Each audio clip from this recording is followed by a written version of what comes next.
Tony, can I ask you a question? If I put up the center leader model, can I just ask you to explain that? Because that's something that I talk about to other people, because I was always fascinated by that when you first created it and introduced it in relation to how the center of an organization, or the center leader, or the middle manager, I don't know, you'll help me with definitions, are a real dynamo for change. And if I put this onto the screen now, I think you can see that, and I'll just take that off.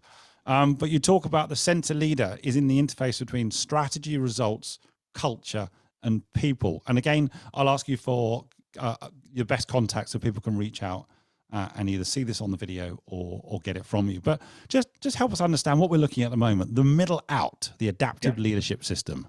Yeah, so if I'm being 100% transparent, which with you is easy to do, Adam, I am a nerd, right? And I don't know if you ever watched the show Silicon Valley. But yes. Silicon Valley is startup culture and so on and so forth. Well, you know, the thing that I really like about Silicon Valley as an engineer, right, is that they're very good in when they talk about the technical stuff. And as a geek, I understand that. But there was one episode where they were talking about this whole new architecture that they were going to do. And it wasn't a top-down architecture, it wasn't a bottom-up architecture, it was a middle-out architecture. Right. That's really interesting. So this model was kind of born out of, you know, the moral of the story here is watch a lot of Silicon Valley.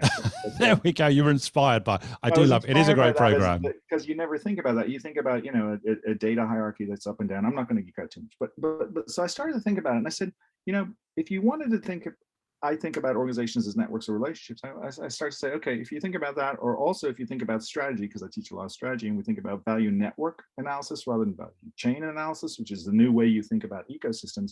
It all comes down to the nodes in the network. Yeah. When you're looking at nodes in a network, and this also goes back to my telecom background, because I used to design, you know, networks, telephone networks, is the biggest nodes in the networks and where are the points of failure.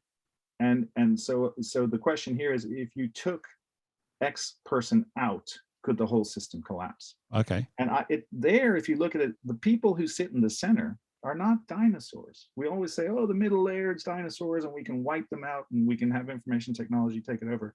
But where they sit and the perspective that they have is, if a strategy comes down from on high, right, from the mahogany offices, and then they're pushing, this shows up in the book a lot because May is the center leader. Yeah. And then it hits the troops, you know, or it hits the factory floor, or it hits the army of consultants.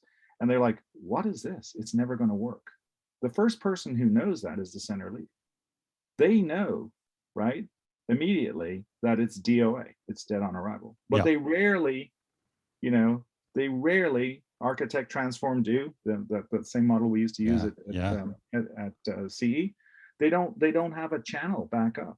I mean, imagine it's like early detection. If I have a diagnostic that tells me I'm going to get colon cancer, and I do it 5 years ahead, I could save my life. It's a similar thing here. The center leader is sitting there knowing it's dead on arrival, but doesn't feel that they have the autonomy to be able to say so, to call a spade, so to speak. And similarly, they are the culture keepers. They understand who are the ones who are, you know, the culture keepers, and they also know what their people want. So they sit at this nexus where their perspective is really the pulse of the organization, right? If I'm too far up, I'm worried about financials and talking to Wall Street. If I'm too far down, I'm worried about a paycheck and where my kid's going to go to school. You know, that manifests itself in a culture that's either going to be resisting change or not resisting change. And at the end of the day, if I'm not taking care of my people, they're going to walk out the door.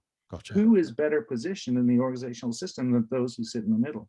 So I believe that we need to lead from the middle, right? That's the notion of center leader.